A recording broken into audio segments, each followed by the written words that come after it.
बंदी छोड़ पूर्ण परमेश्वर सतगुरु रामपाल जी महाराज जी की जय हो। परमपिता परमेश्वर जी की आप सभी प्यारी आत्माओं को मुझ पवन दास का सत्साई। पुण्यात्माओं, एक ये छोटा सा संदेश है।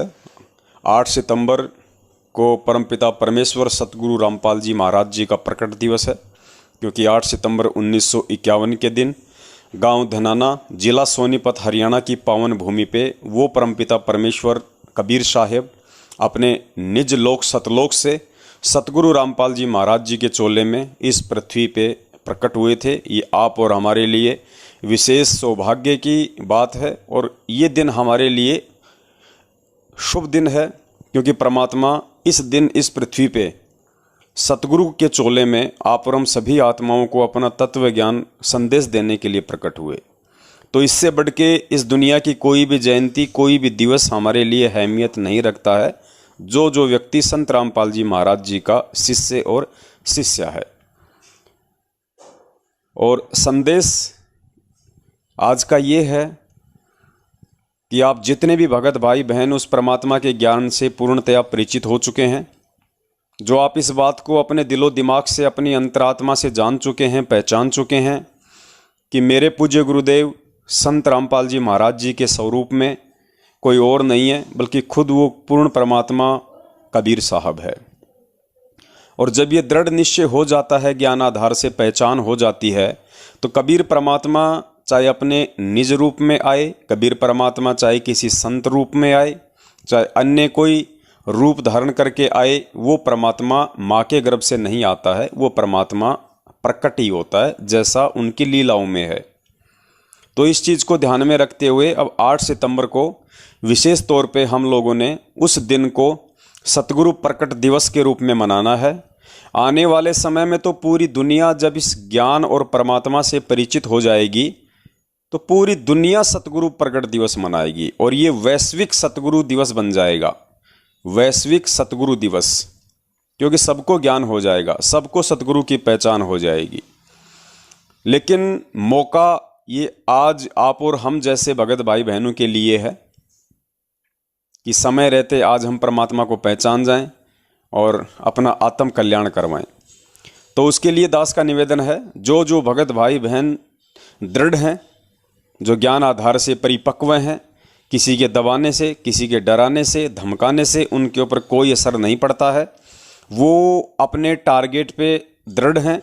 जो पूज्य गुरुदेव जी ने अपना मिशन उनको समझा दिया है, वो उसके ऊपर अडिग हैं। ऐसे भगत भाई बहन 8 सितंबर को यदि अपने घर पे या आसपास के कुछ भगत भाई बहन मिलकर 100, 200, 500 की संख्या में यदि वो सतगुरु प्रकट दिवस मनाना चाहते हैं, तो वो दास से संपर्क कर सकते हैं, कजोड़ जी से संपर्क कर सकते हैं, मधु बहन से संपर्क कर सकते हैं, व्हाट्सएप पे कर सकते हैं, कॉल कर सकते हैं। घर पे तो हम सब ने मनाना ही मनाना है, लेकिन कुछ यदि चाहें कि हम आसपास के 30, 40, 50, 100 भगत हैं और हम लोग एक जगह मिलके मना लेते हैं परमात्मा का प्रकट दिवस, तो कोई दिक्कत नहीं, बहुत अच्छी बात है। अपना सादा भोजन भंडारे की उसमें व्यवस्था करो, आए हुए भगत भाई बहन के लिए चाय नाश्ते की व्यवस्था करो, परमात्मा की आत्माओं की सेवा की अच्छी खासी व्यवस्था करो और सतगुरु प्रकट दिवस का जो कार्यक्रम है उसको परमात्मा का सत्संग सुन के पूज्य गुरुदेव जी को 42 मिनट की भोग की आरती के साथ में भोग लगा के देसी घी के हलवे का सादा भोजन भंडारा, सब्जी पूड़ी जैसी भी परमात्मा दया करें, वो बना के और फिर घंटा 2 घंटा परमात्मा की साध संगति करो, परमात्मा की चर्चा करो आपस में। किसी भगत भाई बहन को कोई चीज़ समझ में नहीं आती, वो समझाओ, बैठ के ज्ञान चर्चा करो, बस हो गया सतगुरु प्रकट दिवस।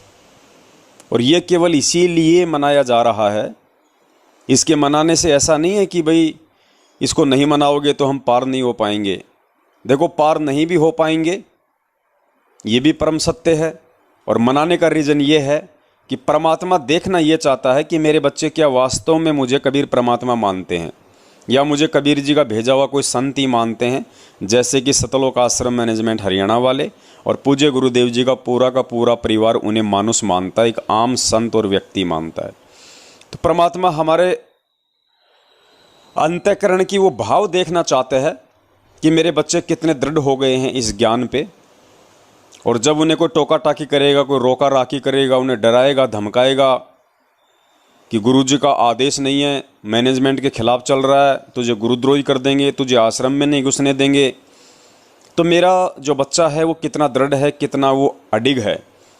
जो मुझे पहचान गया है, जो मुझे जान गया है, जिसने ज्ञान को आधार बना लिया, जिसने अपने अंदर सूरवीर के गुण पैदा कर लिए हैं मेरा आशीर्वाद और मेरी शरण ग्रहण करके, तो परमात्मा देखेगा कि वो बच्चा तो हर संभव उनका सामना करेगा, संघर्ष करेगा ज्ञान आधार से, और उनको दो टूक में जवाब देगा कि ये गुरु और ज्ञान तुम्हारे बाप दादाओं की प्रॉपर्टी नहीं है।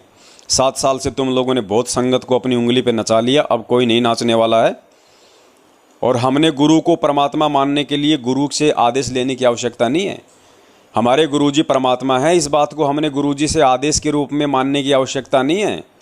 वो परमात्मा तो वचनबद्ध है काल भगवान के साथ, वो तो कहेगा नहीं कि मैं ही कबीर हूँ। गुरुजी कहेंगे नहीं कि मैं परमात्मा हूँ, तुम परमात्मा उनके कहे बगैर मानोगे नहीं तो बाढ़ में जाओ। हमें परमेश्वर ने सत्संगों में इशारे कर दिए कि वो क्या हैं, हमने उनको मान लिया। और हम किसी के बाप के गुलाम थोड़ी हैं। हमने नाम दीक्षा ली थी तो गुरुजी के भाई से पूछ के ली थी क्या? गुरुजी के बेटा बेटी से, इन रिश्तेदारों से, इन कोऑर्डिनेटरों से पूछ के ली थी क्या?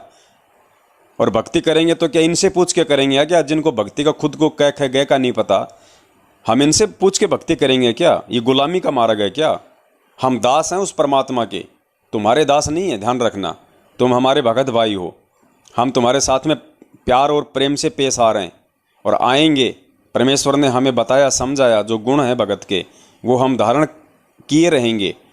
तुम चाहे धमकाओ, तुम चाहे डराओ, तुम चाहे अपनी कोई भी अच्छी हरकतों पे आ जाओ, हम वही करेंगे जो हमें परमेश्वर ने निर्देशित किया। तो इस प्रकार से जो भी भगत भाई बहन पूरे हिंदुस्तान में, जो भाई जिस भी ज़िले का है, जिस भी स्टेट का है, तो आपस के सत्संग भाई बहनों से संपर्क करके, सलाह मशवरा करके, और 8 सितंबर को यदि आप सभी भगत भाई बहन मिलके अपने अपने ज़िले में या स्टेट में कहीं भी यदि एक जगह मनाना चाहते हो और आप चाहते हो कि आसपास के भगत भाई बहन उसमें शामिल हो जाएं, उनको मालूम पड़े, तो उसी लिए दास ने ये मैसेज आप लोगों को दिया है कि जो जो भगत भाई बहन इस तरह से चाहते हैं सतगुरु प्रगट दिवस मनाना सर्व संगत के साथ में, आसपास के भगत भाई बहनों को साथ में लेके, तो उनसे निवेदन है, आप जी मधु बहन को मैं लास्ट में नंबर डाल दूंगा, अपने कजोड़ भगत जी हैं और मुझ पवन दास का व्हाट्सएप नंबर है, आप जी संपर्क कर सकते हैं, पूरी जानकारी ले लीजिए, सलाह मशवरा कर लीजिए। और उसके बाद में 8 सितंबर के लिए आप जी का मोबाइल नंबर, आप जी का नाम, आपका एड्रेस और आप कौन से ज़िले से हैं उसका एक छोटा सा मैसेज सेवा के माध्यम से सभी भक्तों के मोबाइल पे भेज दिया जाएगा। जो भगत आपके ज़िले के या आपके स्टेट के होंगे वो आपसे संपर्क कर लेंगे और सतगुरु प्रकट दिवस के दिन 8 सितंबर को वहाँ पे शामिल होकर साथ संगति का लाभ उठाएंगे। परमेश्वर को जो भोग लगेगा, भोग से बचा हुआ जो अन्न है उसको खा के अपने पाप कर्मों को क्षीण करेंगे। तो बस इसीलिए छोटा सा मैसेज था। और पुण्यात्माओं, अब ये डरने का दबने का मार्ग नहीं है। हम किसी के बाप की कोई बपोती नहीं है और ना हमारा गुरुदेव का ज्ञान किसी के बाप की कोई प्रॉपर्टी है। और आप सब ने देख लिया गुरुजी के परिवार वालों का आचरण, उनके कुक्रम, उनका चरित्र, उनका व्यवहार, इन कोऑर्डिनेटरों का, सबका आपने देख लिया है। कुछ भी छुपा हुआ नहीं है। तो इनसे डरने या घबराने की कोई आवश्यकता नहीं है। इनके सिर पे पैर रख के ज्ञान आधार से आगे बढ़ने की ज़रूरत है। तो अब वो समय आ गया है, हमने खुल के संगत में आना पड़ेगा। कोई ये सोचे कि मैं तो छुप के परमात्मा की सेवा कर लूँगा, मैं तो छुप के परमात्मा का ये कर लूँगा, तो ये नहीं चलेगा। अब छुपने का मतलब ये नहीं है कि आप अपनी जो पहचान है वो उनके सामने ना रखो। जैसे आपने कोई ऐसी फेसबुक आईडी बना ली जो फर्जी है, आप हो लड़के और आपने किसी औरत के नाम से बना रखी है ताकि किसी को मालूम ना पड़े, ये नहीं चलेगा भाई। इस तरह से छुप छुप के अगर परमात्मा ने ज्ञान प्रचार करना होता तो परमात्मा सोचता कि ठीक है भाई, अपनी नौकरी भी करता रहूँगा, अपने बच्चे भी पाल लूँगा, सारे काम कर लूँगा और ये सत्संग भी करता रहूँगा। लेकिन इस मार्ग में दोगला आचरण नहीं चलता है। आपने खुल के आना पड़ेगा। खुल के आने का मतलब ये नहीं कि आमने सामने आ जाओ, वो तो फिर लड़ाई झगड़े का काम है।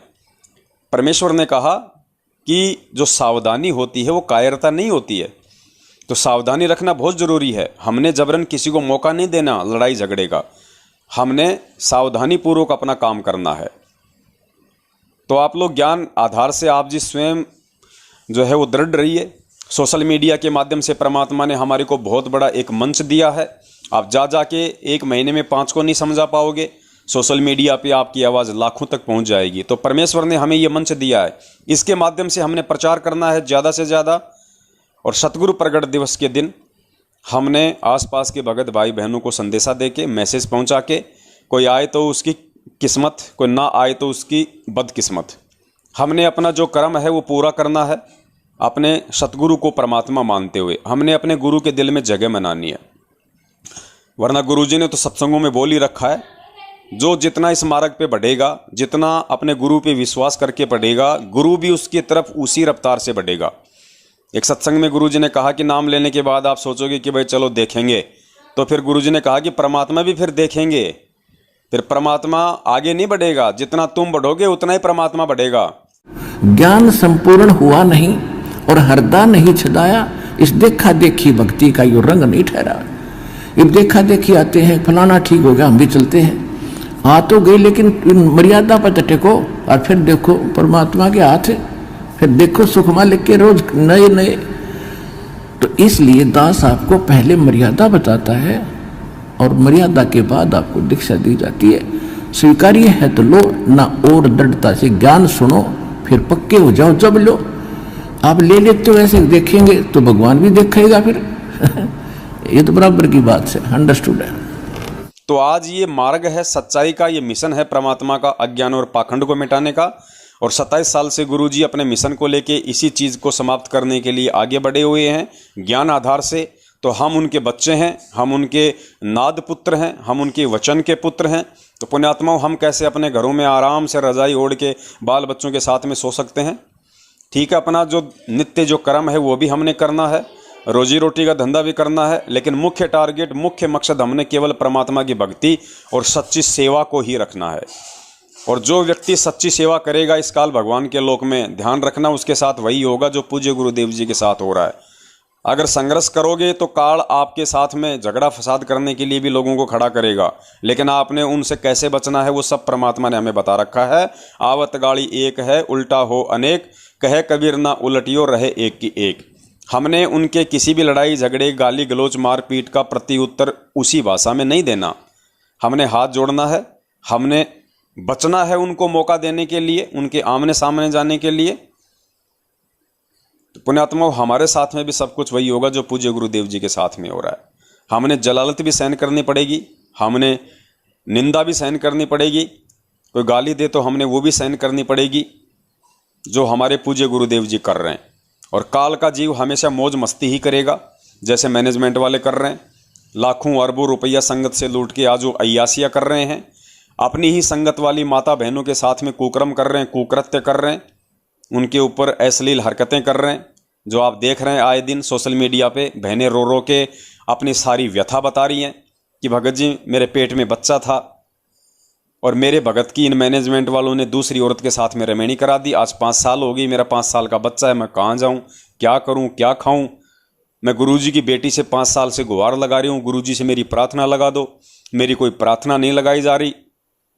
जबकि जब इन्हें कोई मिठाई खानी होती है, कोई घेवर खाना होता है, तो तुरंत ही गुरुजी से फ़ोन पे प्रार्थना लगा देते हैं कि गुरुजी घेवर बना ले क्या। अरे जो लगाने वाली प्रार्थना है वो नहीं लगा रहे, चाय पीना है तो प्रार्थना लगाओ। तो पुण्यात्माओं, ये काल के एजेंट हैं और हमारा 7 साल से आप लोगों को लगातार इन वीडियोज़ के माध्यम से संदेश भेजने का, समझाने का केवल एक ही मकसद है कि परमात्मा ये कुछ समय के लिए मौका दे रहे हैं लोगों को समझने के लिए, कुछ समय के लिए।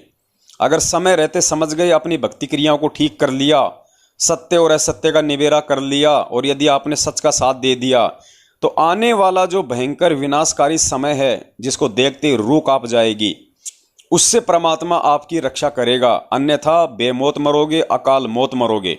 2020 से 2021 इस कोरोना से उसी परमपिता परमेश्वर सतगुरु रामपाल जी महाराज जी के वो भगत जो लगातार हिसार की तारीखों पे भी जा रहे थे, लगातार मैनेजमेंट को दान धर्म ज्योति पाठ का पैसा भी दे रहे थे, रक्तदान देदान भी कर रहे थे, उनके हर आदेश को फॉलो कर रहे थे, उनकी गुलामी चापलूसी सब कुछ कर रहे थे, उनको सारनाम भी प्राप्त था।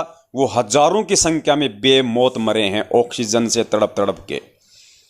तो सोचो जब आगे कोरोना से भी भयंकर महामारी, भयंकर विनाश वो समय आने वाला है, तो सोचिए क्या लाखों में नहीं मरेंगे? कौन? वो जो आज उसी कॉल एजेंट मैनेजमेंट की चापलूसी कर रहे हैं। सच्चाई आंखों के सामने है, गुरुदेव से बढ़ के कोई सच्चाई नहीं है। और गुरुदेव ने बरवाला कांड के समय जाते जाते मीडिया के माध्यम से पूरी दुनिया को ये लाइव संदेश दे दिया था कि भैया ये राष्ट्रीय समाज सेवा समिति मेरी नहीं है। राष्ट्रीय समाज सेवा समिति मतलब सतलोक आश्रम मैनेजमेंट हरियाणा, और सतलोक आश्रम मैनेजमेंट हरियाणा का मतलब है गुरुदेव जी के कलयुगी परिवार वाले, बेटा बेटी भाई बंधु रिश्तेदार जवाई स्टेट कोऑर्डिनेटर।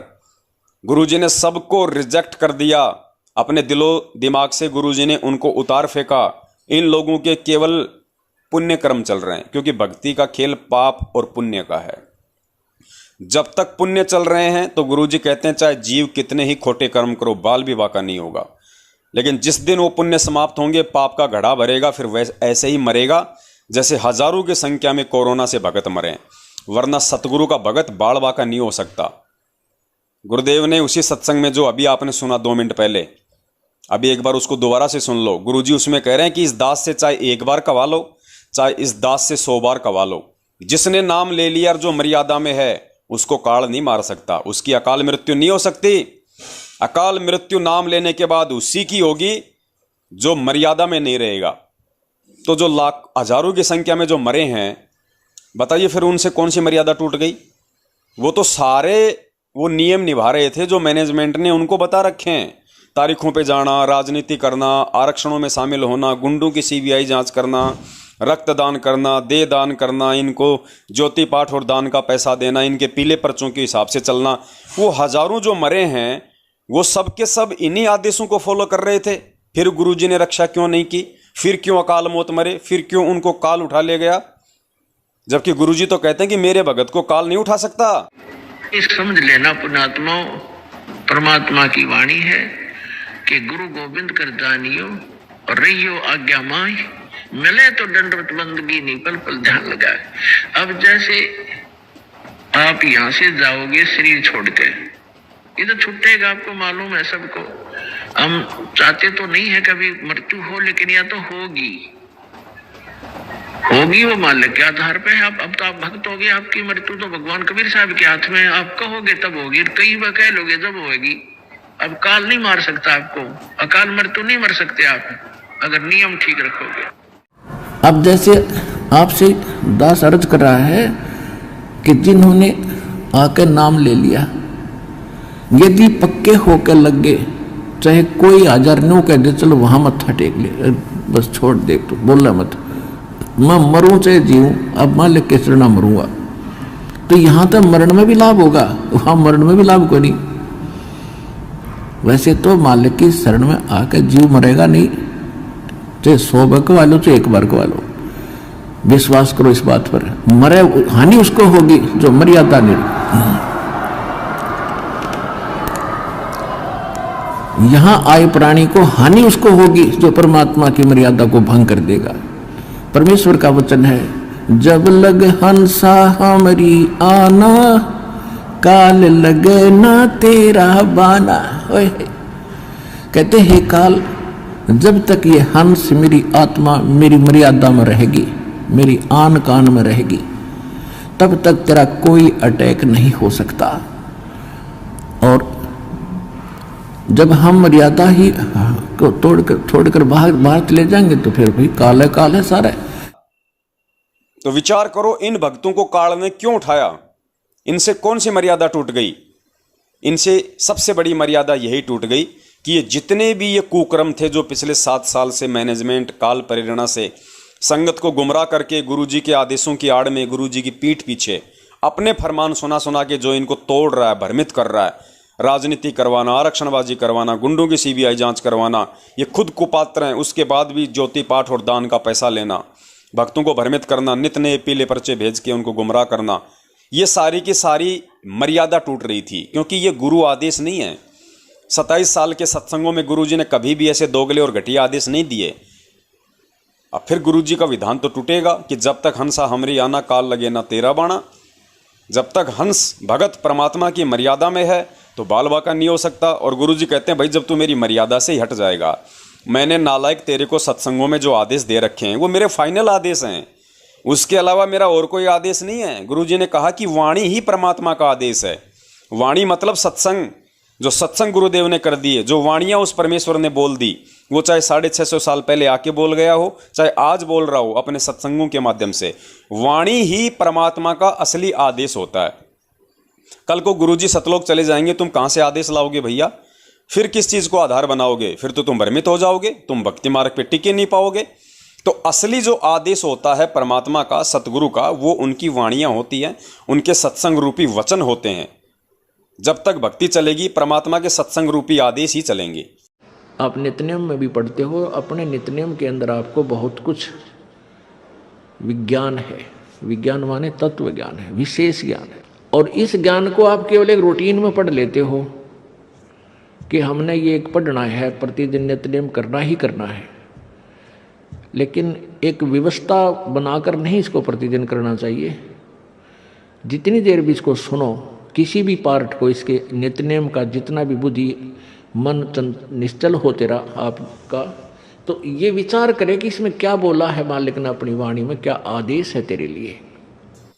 तो यही धोखा खा गई वो लाखों की संगत जो मैनेजमेंट के पीछे बिना ज्ञान को आधार बनाए अंधी होकर चल रही थी। तो पुण्यात्माओं, हमने वो धोखा नहीं खाना है। और ये मौका परमात्मा कुछ समय के लिए देता है, ध्यान रखना। ये साध संगति का जो प्रोग्राम परमात्मा ने सत्सेवकों के माध्यम से चलवा रखा है, फेसबुक पे जो साध संगति होती है, शंका समाधान होता है, लाइव चलते हैं, वीडियो बन रहे हैं, इसके माध्यम से परमात्मा लोगों को एक मौका दे रहा है कि सुधर जाओ, मान जाओ, सच्चाई से जुड़ जाओ। मेरे आशीर्वाद से ही ये साध संगतियाँ हो रही हैं, सच्चाई संगत में जा रही है। अगर समय रहते मान गए, जुड़ गए और अपने पिछले 7 वर्षों के कुकृत्यों की परमपिता परमेश्वर सतगुरु रामपाल जी महाराज जी से यदि क्षमा याचना मांग ली, तो हो सकता है परमात्मा दया कर दे, तुम्हें क्षमा कर दे, आने वाले समय में तुम्हारा कोई बचाव हो, तुम्हारे परिवार का बचाव हो। अन्यथा आने वाले भयंकर विनाश के समय में जब युग परिवर्तन होगा, और युग परिवर्तन जब जब होता है तो शांति से नहीं होता। जब त्रेता से हम द्वापर में आए थे, युग परिवर्तन हुआ तो राम रावण युद्ध हुआ, कई करोड़ों की संख्या में लोग मारे गए, विध्वंस हुआ, तबाही मची। फिर हम द्वापर से इस कलयुग में आए तो महाभारत हुआ, युग परिवर्तन हुआ, 12 करोड़ लोग मारे गए, कितनी औरतें जो है विधवा हुई, बच्चे यतीम हुए, कितने जो है वो घर उजड़ गए। अब उसके बाद इस कलयुग से परमात्मा हमें मिनी सतलोक में ले जा रहे हैं। युग परिवर्तन होने वाला है तो भयंकर तबाही होगी, भयंकर विनाश होगा। जो गंदगी है, जो भक्तिहीन प्राणी हैं, जो काल के जीव हैं, उनको मरना होगा। बाढ़ से, भूकंप से, भूखमरी से, ओलावृष्टि से, अतिवृष्टि से, भूशंखलन से, महामारियों से उनको मरना होगा भाई, कोई नहीं बचा पाएगा। शुरुआत हो चुकी है। मुस्लिम देश आपस में लड़ रहे हैं। तालिबान ने अफगानिस्तान को लूट लिया, राष्ट्रपति देश छोड़ के भाग गया, वहाँ 100 रुपए में वहाँ की औरतों को बेचा जा रहा है। जो भी सामने आ जाता है उनकी बात नहीं मानता, सरेआम उनको रोड पे भून दिया जाता है। टोटल जंगल राज, गुंडा राज, काड़का राज। तो ये मुस्लिम देश आपस में लड़ना शुरू हो गए हैं। अफगानिस्तान के मुस्लिम दूसरे मुस्लिम देशों में भागना चाहते हैं तो उन देशों ने वहाँ पे बैन लगा दिया, सीमाएं बंद कर दी। अब क्या होगा? यही भविष्यवाणियां जो आज से बहुत पहले हो चुकी हैं और जो गुरुदेव बता चुके हैं कि मुस्लिम राष्ट्र आपस में लड़ लड़ के ही नष्ट हो जाएंगे। उसके बाद में चीन का नंबर आएगा, अमेरिका का नंबर आएगा, रूस का नंबर आएगा। इनमें से जो अच्छी आत्मा है वो उनको भारत देगा शरण, और बाकी वो उनका सर्वनाश होगा, वो देश नष्ट हो जाएंगे। तो ये सब कुछ होगा और ये सारा का सारा खेल 2028 तक का है। दास पहले भी अपने उसमें जिक्र कर चुका है कि संभलने का जो समय है भगत समाज के लिए वो 2024 तक का है, क्योंकि हो सकता है जो हो रहा है वर्तमान में वो 2-3 साल तक धीरे धीरे चलेगा। हो सकता है इनमें संधि हो जाए, कोई मैत्री हो जाए, लेकिन 28 तक परमात्मा ने युग परिवर्तन करना ही करना है। तो ये 2-3 साल का समय परमात्मा हम भक्तों को देंगे और सोचने का, समझने का। जो सच्चाई के साथ जुड़ जाएगा अपना बचाव कर लेगा, और जो सच्चाई के साथ नहीं जुड़ेगा, मैनेजमेंट के ही पीछे लगा रहेगा, वो अपना सर्वनाश करवाएगा। लाखों की संख्या में फिर उस समय भगत अकाल मौत मरेंगे। कोई हाथ नहीं पकड़ेगा उनका, क्योंकि वो समय आएगा जो निश्चित हो चुका है। और परमात्मा भी यही चाहता कि भीड़ में भक्ति नहीं हो सकती। भक्तिहीन प्राणियों को यहाँ से जाना पड़ेगा जो उनके मार्ग में बाधक हैं। तो पुण्यात्माओं, अपना स्टैंड क्लियर कर लो। हमारा काम तो भोंकने का है, हम तो भोंकेंगे, क्योंकि हमें परमात्मा ने सच्चाई से परिचित करा दिया। और अपना ये तत्व ज्ञान देके और ज्ञान आधार से वो दृष्टि देके परमेश्वर ने हमें आगे घटित होने वाली घटनाओं को दिखा दिया ज्ञान आधार से कि क्या होने वाला है। भगवान धरती पे आया हुआ है, भगवान के साथ में इस तरह से लोगों ने व्यवहार किया है। भगवान को जेल में बैठा दिया पिछले 7 साल से, तो दुनिया सुखी कहां से हो सकती है? अरे कमरे में एसी चल रही है, ठंड है, एसी उठा के तुम बाहर रख दोगे तो अंदर गर्मी, मरोगे ही मरोगे, कोई नहीं बचा सकता। हैजा होगा ही होगा, बुखार होगा ही होगा। तो दुनिया का कोई बचाव नहीं है। जो बचाव का साधन था उसको जेल में बैठा दिया, और वो भी जबरदस्ती नहीं करेगा। उसका वचन है 21 ब्रह्मांड के स्वामी के साथ कि मैं जबरदस्ती नहीं करूंगा। जब तक लोग मुझे पहचान के मेरी शरण में नहीं आएंगे तब तक मैं किसी को कोई राहत नहीं दूंगा।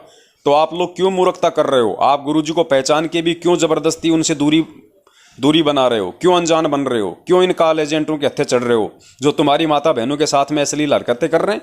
तुम्हारी माता बहनों का जिन्होंने जीवन बर्बाद कर दिया। बलात्कार तक ये लोग करते हैं नामदान केंद्रों पे। मध्य प्रदेश के धार जिले के नामदान केंद्र पे 8 दिन तक उस बहन भूरी दासी का बलात्कार किया इन लोगों ने। 10 लाख रुपया दे के मामले को ठंडा कर दिया। आए दिन बहनें रो रही हैं, रेमेणी कर करके छोड़ रहे हैं, पेट में बच्चे डाल डाल के छोड़ रहे हैं। ये सब धंधा हो रहा है इन लोगों की तरफ से। हरियाणा में अपने रिश्तेदारों को जिनकी कोई शक्ल देखना पसंद नहीं करता, एक दिन के लिए नाम दीक्षा दिलवा के उनको भगत बना देते हैं। और फिर बेचारे यूपी बिहार वाले भोले भाले भक्तों की लड़कियों का उनके साथ में जो है रेमेणियां करवा देते हैं। वो नालायक उनको रखते हैं थोड़े दिन, फिर उसको रिजेक्ट कर देते हैं। उनको पता है कि रामपाल जी महाराज जी के मार्ग में सब के सब जो है मंद बुद्धि हैं। नई पकड़ो, नई के साथ में शादी करो, 1-2 साल मजे लो, उसके बाद छोड़ दो और मिल जाएगी। कोई कमी थोड़ी है, मूर्खों के बहुत लड़कियां हैं। तो पुण्यात्माओं, ये मौका मत दो ना इस काल भगवान को, ना इन काल एजेंटों को, और ना उस परमात्मा को मौका दो अपनी ये मंद बुद्धिता पेश करने का। परमात्मा का वचन है, वो जबरदस्ती नहीं करेगा। भले ही आप उनके कितने ही प्रिय शिष्य हो, भले आप गुरुजी के कितने ही प्रिय शिष्य क्यों ना हो, अगर आप गलती करोगे तो परमात्मा आपके लिए अपना विधान नहीं तोड़ेगा। ये निर्मोही परमात्मा है। तो पुण्यात्माओं, इन चीजों को आधार बनाओ, ज्ञान को आधार बनाओ। अरे भक्ति परमात्मा ने दे दी, नाम परमात्मा ने दे दिया, तरीका परमात्मा ने बता दिया, काम धंधा तुम्हारे भाग्य से परमात्मा ने दिया हुआ। समझ में नहीं आता तुम लोगों को गुरुजी के परिवार वालों से इतना डर क्यों लगता है, इतना भय क्यों लगता है? तुम उनके फेंके हुए टुकड़ों पे जी रहे हो क्या? तुम्हारे बच्चे उनके फेंके हुए टुकड़ों से शिक्षा प्राप्त कर रहे हैं क्या? कुछ खा रखा क्या तुम लोगों ने उनका? क्यों गुलामी कर रहे हो? या तुमने भी उनके कुकर्मों में साथ दिया हुआ है, जो तुम्हें अब ये डर लग रहा है कि अगर मैं मैनेजमेंट का साथ छोड़ दूंगा तो मेरे सारे के सारे जो कुकर्म है वो संगत में सार्वजनिक हो जाएंगे। तो कुकर्मियों के कुकर्म तो होंगे सार्वजनिक, वो तो कोई नहीं बच सकता। जब काल भगवान के कुकर्म नहीं बचे तो आप और हमारी क्या औकात है जो आने वाले समय में सामने नहीं आएंगे? तो डरेगा वही, घबराएगा वही जो खुद दोषी है, उसने परमात्मा के मार्ग में कुछ गलत किया हुआ है। वही डरेगा इस समय मैनेजमेंट से, वही घबराएगा। नहीं, परमात्मा का सच्चा भक्त नहीं घबराएगा, नहीं डरेगा, वो सच को सच कहेगा, चाहे धरती इधर से उधर हो जाए, क्योंकि उसने अपने सत्यवादी परमात्मा को सच बोल के प्रसन्न करना है। इन झूठे पाखंडी काल एजेंटों को जो है राजी नहीं करना। तो पुण्यात्माओं संभलो। ये बार बार संदेश इसलिए दिए जा रहे हैं क्योंकि समय आगे बहुत खतरनाक है, बहुत भयंकर समय है, और पूर्ण मर्यादा में रहता हुआ भगत ही बच पाएगा। नहीं तो लाखों की संख्या में भगत मरेंगे, आंखों के सामने देख लेना आप। उस समय फिर तुम हाथ जोड़ोगे, उस समय फिर तुम सत्सेवकों के साथ जुड़ोगे, फिर परमात्मा रक्षा नहीं करेगा। क्योंकि पहलवान ओलंपिक में मेडल वही लेके आता है जो कई वर्षों पहले रिहर्सल करता है, कई वर्षों से वो प्रैक्टिस करता है, दंड पेलता है। वही पहलवान ओलंपिक में मेडल लेके आता है। ऐसा नहीं कि ओलंपिक के गेम आ गए और कोई भी ऐरा गहरा हो गया खड़ा पहन के लाल लंगोटा की, लो जी मैं लड़ूंगा कुश्ती, उसकी तो वहां पे टांग तोड़ दी जाएगी। मान लीजिए परमात्मा इस दास के रूप में स्वयं ही आ जाए, या वो स्वयं ही जैसा हम उनका स्वरूप देखते हैं उस स्वरूप में आकर भी यहां पर रहने लग जाए, तो आपका कैसा व्यवहार होगा? मान लीजिए कबीर परमात्मा अब आ जाए और वो 2-4 वर्ष यहां रहे इस आश्रम में, तो फिर भी आप घर भी जाओगे, काम भी करोगे, फिर भी आओगे, जाओगे, आओगे, लेकिन आप कैसा व्यवहार करोगे ये आप सोचो, कैसा करोगे।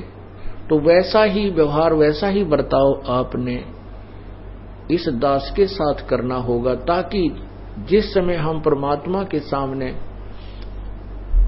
वहां प्रत्यक्ष होंगे, आमने सामने होंगे, फिर हम कैसा व्यवहार करेंगे, जैसा यहां अभ्यास कर रखा है ऐसा ही वहां होगा। एक दिन में नहीं ट्रेंड हो सकते कि भगवान आ गया तो हम सारी क्रिया एक दिन कर लेंगे, नहीं, हमने पहले से ही वो हर प्रकार बैठना, उठना, भाव, नम्रता, बोलना। सतगुर के दरबार में मेरी थर थर कांपे देह, ना जानो किसी बात पर मेरा टूट न जावे नेह। इतना डर लगा भगवान के दरबार में कि कहीं कोई ऐसी गलती बन जाए या कोई ऐसी घटना ना हो जाए जिससे मेरा परमात्मा के प्रति प्यार न्यून हो जाए, कम हो जाए। इसलिए थर थर कांपता रहता हूं। परमात्मा हमें बता रहे हैं तुमने ऐसे व्यवहार करना है, ऐसे बर्ताव करना है, ऐसा स्वभाव बनाना है। तो गुरु जी को परमात्मा मानकर, ये मान लीजिए गुरु जी के रूप में कबीर जी बैठे हैं, तो फिर आप उस जिस परमात्मा के लिए ऋषि मुनियों ने हजारों वर्षों तक अपना शरीर गाड़ दिया, कथित शरीर फूंक दिया, उल्टे लटक गए शेख फरीद जी जैसे, और जब भगवान सामने हो तो फिर हम क्या करेंगे? इस शरीर को, इस अभिमान को हम नहीं देखेंगे, हम भगवान देखेंगे। इस शरीर को मिट्टी देखेंगे, जिसके लिए ये शरीर मिला था वो सामने हमें मिल गया, तो फिर हम केवल उसी को देखेंगे। तो तुम सोचोगे बाद में मैं गुरुजी से माफी मांग लूंगा, बाद में मैं सत्सेवकों के साथ जुड़ जाऊंगा, बाद में मैं साध संगति से जुड़ जाऊंगा, बाद में मैं मैनेजमेंट को छोड़ दूंगा, फिर कुछ नहीं बचा होगा। वो अंतर्यामी है, तुम उससे कुछ नहीं छुपा सकते। उसको सब पता कि कौन सी आत्मा कब तक बुरे कर्मों में लिप्त थी और कौन सी आत्मा अब इस विनाशकारी समय को देख के, और जब उसके एडी से ऊपर तक उसके पसीने आ गए तब आया मेरे पास, उस समय परमात्मा उसकी रक्षा नहीं करेगा। तो बहुत सोच समझ के चलो पुण्यात्माओं, समय नहीं है। इसलिए दास की प्रार्थना है, 8 सितंबर का समय आ रहा है, खुल के संगत में आ जाओ, खुल के अपना नाम गांव पता जाहिर करो। अगर कहीं कोई बातचीत होती है, भक्तों से बातचीत करो, उनको समझाओ, अपनी जिम्मेदारी आप पूरी करो। आपके संपर्क में जो भगत भाई बहन हैं, जो मैनेजमेंट के पीछे लगे हुए हैं, आपकी जिम्मेदारी है कि आप उनको फोन करके समझाएं। वो मानने ना मानने, उसके बाद उसका प्रारंभ दोबारा फोन ना करो, और उसके साथ जो बातचीत करो उसकी ऑडियो अपने ग्रुपों में डालो, भक्तों को डालो। अरे आज आप जा के नहीं समझा पाओगे, आज आप एक को फोन करोगे, अगर वो समझ गया तो अच्छी बात है, नहीं समझा तो अच्छी बात है। उसकी ऑडियो आपने संगत में वायरल की, वो हजारों तक जाएगी, तो आपकी हजारों बार सेवा बन रही है। किस प्रकार से देखो, परमात्मा एक बार समझाने से हजारों बार उस चीज की पुनरावृत्ति करवा रहे हैं टेक्नोलॉजी के माध्यम से, तो आपकी सेवा बन रही है। अब मैं लाइव आता हूं 4-4 घंटे, मैं तो एक बार लाइव आया, वो वीडियो आप लोग शेयर करते हो, उसको हजारों लोग देखते हैं, लाखों लोग देखते हैं उसको, तो मेरी उतनी सेवा बन रही है, हर बार मेरी सेवा बन रही है। तो ये तरीके हैं जिन तरीकों से परमात्मा हमारी सेवा बनाएगा और हमारे को ज्ञान से भी मजबूत करेगा। तो 8 सितंबर को जो भगत भाई बहन बिल्कुल जो दृढ़ हैं वही आगे आएं, अपना नाम गांव पता अपनी जगह बताएं। पहले 2-4-5 भक्तों से जो आसपास के हैं, जो उनकी विचारधारा से मेल खाते हैं, जो दृढ़ हैं, किसी के भी झुकाने से, डराने से, धमकाने से नहीं झुकेंगे, वो पहले अपना सलाह मशवरा कर लें कि भाई 8 तारीख को हमने किस प्रकार से समागम करना है, कहाँ रखना है। उसके बाद वो दास को फ़ोन करें, मधु बहन को करें, वो कजोड़ जी को फ़ोन करें, फिर उनका मैसेज उनका डाल दिया जाएगा। जो आपके ज़िले का होगा वो आपसे संपर्क कर लेगा, आपके नंबर होंगे, आप उनको बता दीजिएगा, आपको भी आइडिया रहेगा। 100 भगत आएंगे, 200 आएंगे, 500 आएंगे। तो पुण्यात्माओं, इस प्रकार से थोड़ी सी दृढ़ता दिखाओ, थोड़ी हिम्मत दिखाओ, वरना आने वाले समय में तो जब कहीं धरती पर ठोर ठिकाना नहीं मिलेगा अपने बचाव का, तो सभी इस परमात्मा की तरफ दौड़ेंगे, लेकिन उस समय ये रक्षा नहीं करेगा। ये आज देख रहा है कि आज मेरे लिए कौन संघर्ष कर रहा है। परमात्मा कहते हैं, भक्ति भाव भादो नदी सबे चले गहराए, सरिता सो ही जानियो जो जेठ मास ठहराए। परमात्मा कहते हैं, सावन के महीने में जब बरसात होती है तो छोटा मोटा नदी नाला सभी पानी से उफान मारते हैं, तो मालूम नहीं पड़ता कि कौन सी सही नदी है। लेकिन असली नदी का पता उस समय चलता है जब जेठ का महीना हो, जब गर्मी का समय हो, जून का समय हो, पानी की कहीं कोई बूंद नहीं पड़ रही हो, फिर भी कोई नदी बह रही हो, वो होती है असली नदी। तो आज है गुरुजी के वचनों पे चलने का सही समय। आज है गुरुजी के हृदय में सच्चाई का साथ देके एक विशेष जगह बनाने का समय। अरे कल को तो पूरी दुनिया, अंधे गूंगे बहरे काणे लोंगे लपोटे, सभी गुरुजी के पीछे लग जाएंगे, क्योंकि गुरुजी के अलावा कोई दिखाई नहीं देगा, कहीं कोई बचाव का रास्ता ही नजर नहीं आएगा। लेकिन गुरुजी को पहचानना, गुरुजी के वचनों पे चलना, गुरुजी को खुश करना, गुरुजी के जैसे संघर्ष करना, गुरुजी के जैसे सच्चाई पे दृढ़ रहना, अरे वो आज है वो समय। पुण्यात्माओं, कुछ कहानियां हैं, उनको आधार बना के हमने इन चीजों को समझना चाहिए। एक व्यक्ति था, परमात्मा का भगत था, वो घूम रहा था, वो टहल रहा था। ऊपर से नारद जी आए एक आम व्यक्ति का वेश बना के, और उन्होंने कहा कि भगत जी राम राम। उन्होंने कहा जी राम राम। उन्होंने कहा जी मैं परमात्मा का संदेश लेके आया हूं। बोले जी क्या संदेश लाए हो? आज मैं संदेश लाया हूं, मैं उन लोगों की लिस्ट है मेरे हाथ में, मेरे पास में उन लोगों की लिस्ट है जो लोग परमात्मा को प्यार करते हैं, जो लोग उस परमात्मा को प्यार करते हैं, उस परमात्मा को चाहते हैं, उन लोगों की लिस्ट है मेरे पास में। सुनना चाहोगे? तो उस भगत ने कहा भाई सुना दे। तो नारद जी ने वो लिस्ट सुनाई, तो उसमें उस भगत का नाम नहीं था। भगत फिर भी अपना वैसा ही रहा। तो नारद जी ने कहा भाई तुम्हें कोई दुख तकलीफ नहीं हुई? बोले जी इसमें काहे की दुख तकलीफ है, कोई दुख तकलीफ नहीं। तो बोला अब दूसरी और लिस्ट है मेरे पास में। बोलो वो क्या है? बोलो ये उन लोगों की लिस्ट है जिन लोगों को परमात्मा प्यार करते हैं, जिन लोगों को परमात्मा चाहते हैं। सुनाऊं? बोला भाई सुना दे। तो उसमें जो उसने नाम गिनाए, उसमें उस भगत का भी नाम था। फिर भी वो समभावी रहा। बोला भाई ना तो तू उस दिन ज्यादा खुश हुआ, ना तू आज कोई ज्यादा खुश हुआ। बोलो भाई इसमें खुशी की बात क्या है? मैं जैसे कर्म करूंगा परमात्मा उसी अनुसार मेरे को फल देगा।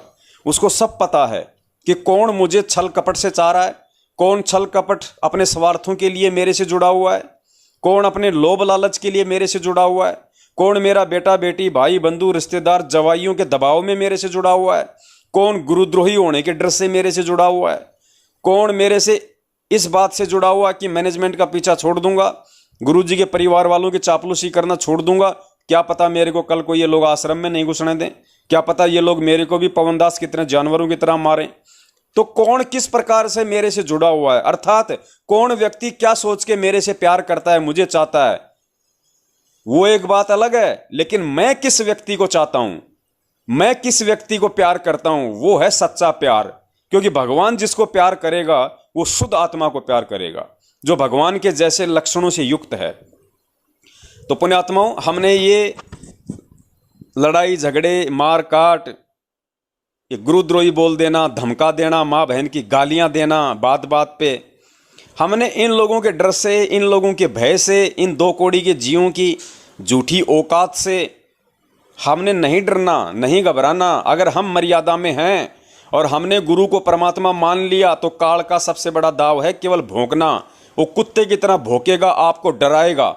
उसका प्रथम दाव है आपको डराना, और आप नहीं डरे तो फिर वो कुछ नहीं कर पाएगा। कहते हैं ना, भौंकने वाले कुत्ते कभी काटते नहीं और गरजने वाले बादल कभी बरसते नहीं। इन्होंने मारना था, खूब मार लिया, पवनदास को मार लिया। वो कोई रीजन था, परमात्मा ने इनके कुकर्मों को संगत के अंदर जाहिर करवाना था उस वीडियो के माध्यम से। आज आपके साथ नहीं होगी वो घटना, आपको नहीं मार सकते अब ये लोग। संगत जाग रही है, लाखों की संख्या में सत्सेवक हो चुके हैं। इनको भी इस बात का आभास है कि हमारे पास में जो 100% दान आता था, आज वो 25% रह गया। हमारे खुद के जो है वो खर्चे पूरे नहीं हो रहे। इनको अच्छे से पता है कि लोग खाली एक भय से हमारे पीछे लगे हुए हैं, लेकिन पैसा कोई नहीं दे रहा। सबको पता है कि हमारा पैसा जो है वो गटर में जाएगा, हमारा पैसा कुकर्मों में लगेगा, राजनीति में लगेगा, गुंडों की सीबीआई जांच में लगेगा। अगर हमने इनको दिया तो, और उसके प्रतिफल में फिर क्या हो रहा है, कुपात्रों को ध्यान दिया, उसके प्रतिफल में आज क्या हो रहा है, कोरोना में हजारों भगत मरे बेमौत। तो सबको सच्चाई समझ में आ रही है, ऐसी बात नहीं है। लेकिन कुछ आत्माएं हैं जो दृढ़ हैं, जो सतगुरु की जो पक्की भगत हैं, पिछले जन्मों के संस्कारी प्रबल भक्ति संस्कार युक्त हैं, वो हिम्मत कर रहे हैं, वो सामने खड़े हो रहे हैं, दूसरों को भी जागने की वो प्रेरणा दे रहे हैं कि भैया तुम भी हमारी तरह खड़े हो जाओ। तुमने कौन सा इनसे कर्जा लेके खा रखा है, या तुम इनके दिए हुए जो है टुकड़ों पे पल रहे हो। अगर नहीं पल रहे तो पुरुषार्थ है तुम्हारे अंदर, खड़े हो। भगवान सच्चाई के लिए जेल में बैठा है, दुनिया की तोहमत सहन कर रहा है, और तुम इन 2 कौड़ी के काल एजेंटों की चापलूसी कर रहे हो। इनसे डर रहे हो तुम। आज तुम इन 2 कौड़ी के अपने जैसे जीवों से तुम इतना डर रहे हो, कल को शरीर छोड़ोगे 12 करोड़ यम के दूत आएंगे रास्ते में, उनसे तुम क्या क्या खाक मुकाबला करोगे। तो हिम्मत करो, आगे बढ़ो, सहयोग करो उन भगत भाई बहनों का जो पिछले 7 साल से सतगुरु के आदेश से, सतगुरु के आशीर्वाद से, सतगुरु की प्रेरणा से इस भक्ति मार्ग में लोहे की तरह खड़े हैं। पुण्यात्मा, तब परमात्मा प्रसन्न होगा और उन्हीं आत्माओं की परमात्मा आने वाले समय में रक्षा करेगा। नहीं तो ऐसे जाओगे जैसे गधे के सिर से सींग जाते हैं। परमात्मा किसी का सगा नहीं है, ध्यान रखना। परमात्मा के सतलोक में कोई फैक्ट्री कोई बंद नहीं पड़ी, वहाँ की लेबर ने कोई हड़ताल नहीं कर रखी। जो तुम यहाँ से जाओगे तो परमात्मा का वो सिलाई का काम चलेगा। इस भूल में मत रहना। परमात्मा किसी का सगा नहीं है। परमात्मा सबके साथ में समान रूप से व्यवहार करता है। परमात्मा कोई अन्याय नहीं करता, वो न्याय करता है। परमात्मा धर्म की स्थापना करता है, वो अधर्मी और पापियों का साथ नहीं देता। तो ये मैनेजमेंट वाले, ये भले आपको दिखाई देते हैं भगत गुरुजी के परिवार वाले, लेकिन ना ये गुरुजी के परिवार वाले हैं, क्योंकि गुरु का असली परिवार उसकी संगत होती है, उसका ज्ञान आधारी बच्चा होता है। ये सब के सब काल एजेंट हैं, और आने वाले समय में देख लेना, अगर इन्होंने अपने कुकर्मों के समय रहते उस भगवान से माफ़ी नहीं मांगी और साध संगति से नहीं जुड़े, सच्चाई का साथ नहीं दिया, ये ऐसे जाएंगे आपकी आंखों के सामने जैसे गधे के सिर से सींग जाते हैं। और जब ये जाएंगे तो सोचो इनके पीछे चलने वाले कहाँ बचेंगे। महाभारत कितना भयंकर युद्ध हुआ, उसमें पांडवों की रक्षा बनी और सब मत दुनिया मर गई। ऐसे ही परमात्मा ऐसी आपत्तियों में कबीर परमेश्वर के बच्चों को, कबीर परमेश्वर की जो विशेष आत्माओं को, विशेष कौन सी होती हैं, जैसे वैसे तो हम कबीर जी के सभी बच्चे हैं, सभी उसी की आत्मा है। कीड़ी, हाथी, कुंद, राजा, रंग, महादेव, ब्रह्मा, विष्णु, महेश और हम। विशेष आत्मा वो हैं जो उनकी आज्ञा का पालन करके उनके अनुसार चल रहे हैं। जैसे एक पिता की 5-6 बेटे हैं और 2 पुत्र उसकी आज्ञा का पालन ना करके बकवाद करते हैं, कि तो चोरी करते हैं, कि तो लठ बजाते हैं, कोई झगड़ा करते हैं, तो वो विशेष आत्मा उसके बच्चे नहीं हैं। आत्मा में दुख तो होता है, लेकिन वो उसकी आज्ञा से बाहर जा करके हैं, तो उन पर विशेष ध्यान ना दे करके पिता उनकी तरफ विशेष ध्यान देता है जो उसकी मर्यादा में चल रहे हैं। और जो दूसरे हैं मर्यादाहीन रहते हैं, उनसे तो पैसे भी छुपा कर रखा करे, कदे रास्ते ये निकाल ना ले जाएं। तो ऐसे ही जो परमेश्वर की प्यारी आत्माएं कभी किसी उसके चरणों में रही हैं, उस अक्षेत्र में परमात्मा ने अकाल नहीं गिरने दिया। तो यहाँ उसी के विषय बताते हैं, पंडो भारत में बस। तो अब समय है 8 सितंबर को खुलेआम जहां जहां भी सतगुरु प्रकट दिवस मनाए जाए सत्सेवकों की तरफ से, उसमें शामिल हो जाओ। मैसेज डलेंगे हर जिले के, और एक मोबाइल नंबर है उसको नोट कर लो। एक मोबाइल नंबर लिख लो, 740 66 9311 74066 9311 740 66 93 111। इस नंबर पे खाली मिस कॉल मारो, क्योंकि मिस कॉल नंबर है, इस पे बात नहीं हो पाएगी। इस पे केवल 2 बार घंटी जाएगी, उसके बाद ऑटोमेटिक आपका फ़ोन कट जाएगा। खाली 1 बार घंटी मारनी है, बार बार नहीं मारनी। आपका नंबर हमारे पास आ जाएगा, मैसेज हम आपको भेजते रहेंगे, आपके मोबाइल पे डायरेक्ट मैसेज आएंगे सिम पे। उनको चेक करना, उनको देखो, खोलो उन लिंक को, सच्चाई से परिचित हो जाओ। कहीं भी कोई 8 सितंबर को सतगुरु प्रकट दिवस होगा तो उस मैसेज के माध्यम से ही आपके पास में संदेश आ जाएगा। अगर आपके जिले का है, आपके स्टेट का है, उस भाई से बात करो, उसका नंबर होगा जहां पे सतगुरु प्रकट दिवस मनाया जा रहा है, उससे बात करो, कहां आना है, कैसे आना है। सच्चाई का साथ दो, भगवान का साथ दो, क्योंकि परमात्मा यहां पे मूर्खों की और अंधों की फौज खड़ी करने नहीं आता। परमात्मा यहाँ पे हरामखोर और चापलूसों की फौज खड़ी करने नहीं आता। परमात्मा यहाँ पे भगत और सूरवीरों की फौज खड़ी करने आता है, और उन्हीं के सतलोक में आवश्यकता होती है। बाकी तो यहीं काल के कोलों में पिसते रहेंगे। 84 लाख योनियां हैं, अपना छल बल कल को लोमड़ी बन के दिखाना। फिर आज जो चापलूसी कर रहे हैं ना, कल को वो कुत्ते बनेंगे। सारी जिंदगी, क्योंकि चापलूसी वाला वो गुण रहेगा उनके अंदर, वो कुत्ते बन के फिर मालिक के तलवे चाटेंगे पूरी जिंदगी। जो आज अपने आप को शाने समझ रहे हैं, अपने आप को जो है वो चतुर समझ रहे हैं, वो कल को बनेंगे लोमड़ी। खूब फिर चतुराई दिखाना, फिर तुम्हारे पुस्तकों में लिखे जाएंगे चतुर लोमड़ी, एक क्लेवर फॉक्स। लोग पढ़ेंगे फिर तुम्हारे किस्से। जो मार पिटाई करता है, जिसको अपने बल पे अहंकार है, वो कल को भैंसा बनेगा, वो कल को बैल बनेगा। फिर उसको किसान उसको खेत में जोड़ेगा, फिर दिखाना अपना बल, फिर दिखाना अपनी ताकत, अपनी पावर। जो भक्तों को मारा करता था, जो गालियां निकालता है, फिर कल को वो कुत्ता बनेगा, फिर रात को हू करेगा। फिर दिखाना अपनी वो कला कि मैं बहुत गालियां निकालता था गुरु जी का नाम लेके भी, माँ बहन की। पुण्यात्माओं, इन कर्मों से बचो। इन ऐसे कर्म कर करके ही तो हम लोग फंसे हुए हैं। और सतगुरु की शरण में आने के बाद भी फिर यदि हम वही कर्म करेंगे, चापलूसी, गुलामी, डर, मारकाट, गाली गलौज, झूठों का साथ देना, तो सोचो फिर तुम कितने ज्यादा उन 84 लाख योनियों का भोग भोगोगे। क्योंकि परमात्मा कहते हैं जो व्यक्ति ज्ञानहीन होता है, जो व्यक्ति परमात्मा के विधान से अपरिचित होता है, वो यदि कोई गलती करता है, अर्थात जगत वाला यदि कोई यदि गलती करता है, तो उसको उस गलती की केवल एक ही सजा मिलती है। और परमात्मा ने कहा कि जो भगत होके, जो ज्ञान से परिचित होके जो व्यक्ति गलती करेगा, उसको 8 गुना ज्यादा सजा मिलती है। एक महाभारत का छोटा सा किस्सा है।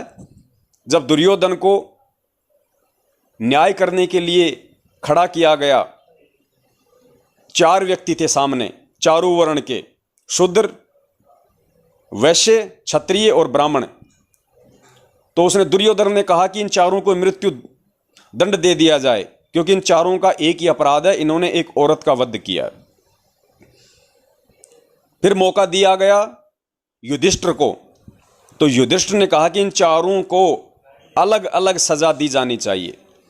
तो लोगों ने कहा जी वो कैसे, जब एक ही दंड है, जब एक ही इन्होंने अपराध किया है, तो अपराध की एक ही सजा होनी चाहिए, चारों को अलग अलग क्यों?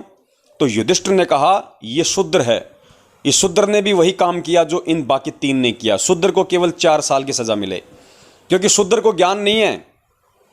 और ये जो वैश्य है, ये जो बनिया है, ये शूद्र से ज्यादा ज्ञानवान है, समझदार है, इसको 8 साल की सजा मिलनी चाहिए। और ये जो क्षत्रिय है, इसको 12 साल की सजा मिलनी चाहिए, क्योंकि इसका धर्म था लोगों की रक्षा करना, फिर भी इसने लोगों को मृत्यु दंड दिया अपने स्वार्थ के लिए, इसको 12 साल की सजा मिलनी चाहिए। और ये जो ब्राह्मण, इसको इन तीनों से डबल सजा मिलनी चाहिए, इसको आजीवन कारावास में डाल दिया जाना चाहिए। बोला ऐसा क्यों?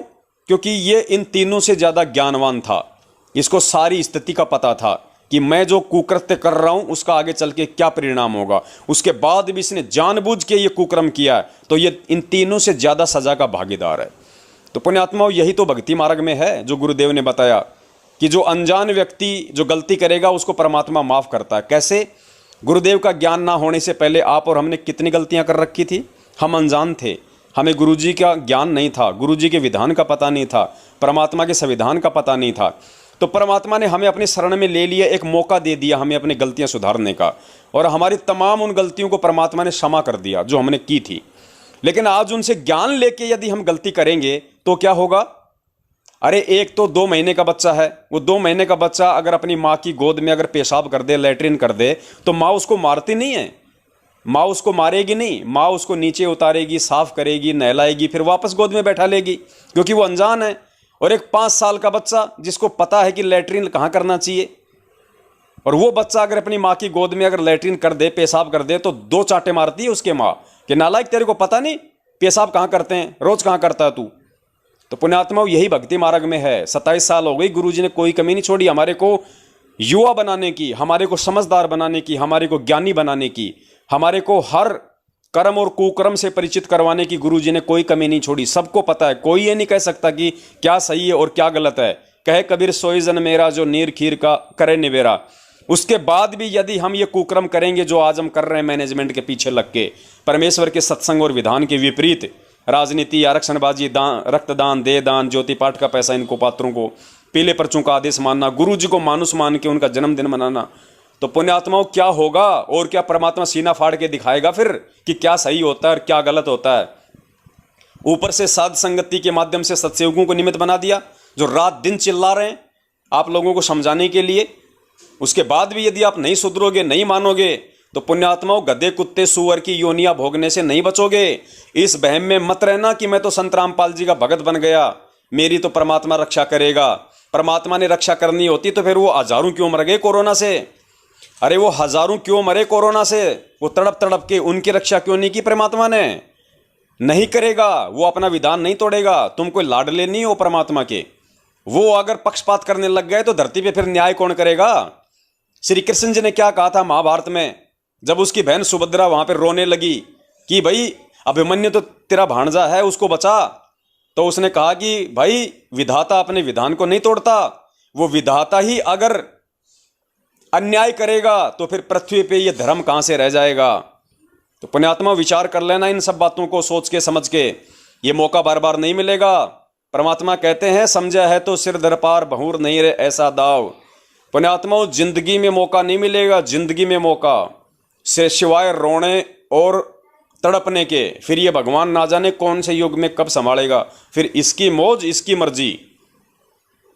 बस दास का तो इतना सा निवेदन था, जिन जिन भगत भाई बहनों के समझ में आया हो उस हिसाब से वो अपने कर्म कुकर्म करें। और 8 सितंबर के विषय में जिन आत्माओं को परमात्मा सद्बुद्धि दे, जिन आत्माओं को परमात्मा प्रेरणा करे, जिन भाइयों के अंदर इतना ज्ञान आधार है, जो इतने दृढ़ हैं, वो भाई जरूर संपर्क करें ताकि उनका नाम, मोबाइल नंबर, एड्रेस 8 सितंबर के लिए संगत में वायरल किया जाए। बल्क मैसेज के माध्यम से जो मैसेज सेवा वाले हमारे पास नंबर आते हैं, तो आप आपके ज़िले के, स्टेट के भगत जरूर आपसे संपर्क करेंगे और आप लोग मिलके परमात्मा का 8 सितंबर को प्रकट दिवस मनाइए। परमेश्वर को आप जी खुश कीजिए, आप जी उनको प्रसन्न कीजिए। सत साहिब बंदी छोड़ सतगुरु रामपाल जी महाराज की जय हो। मस्तक लाग रही मारे गुरु चरण की दूर, मस्तक मारे गुरु चरण की दूर, मस्तक जब ये धूल चढ़ी मस्तक पे, जब ये धूल धूलिता हो गई दूर, मारे गुरु चरण की दूर।